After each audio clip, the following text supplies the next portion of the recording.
Zee 24 तास एक पाऊल पुढे।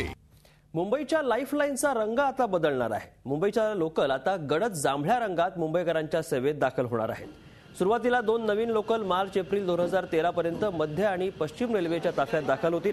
MUTP 2 अंतर्गत टप्प्याटप्प्याने बंबार्डियर कंपनीच्या 72 नवीन लोकल मुंबईकरांच्या दिमतीला येणार आहेत।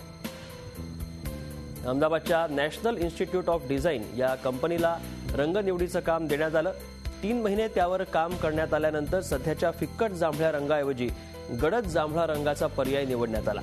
त्याशिवाय लोकलच्या समोरचा भाग अधिक पिवळा असणार आहे। मध्य आणि पश्चिम रेल्वेवर जुन्या लोकल हद्दपार होऊन त्याची जागा जर्मन बनावटीच्या सिमेन्स कंपनीच्या नवीन लोकल्सनी घेतली होती। मात्र 5 वर्षापूर्वी मुंबईकरांच्या सेवेत दाखल झालेल्या लोकलचा फिक्कट जांभळा रंग हा तंबाखू आणि पानाच्या पिचकाऱ्यांनी अल्पावधीतच उडाला।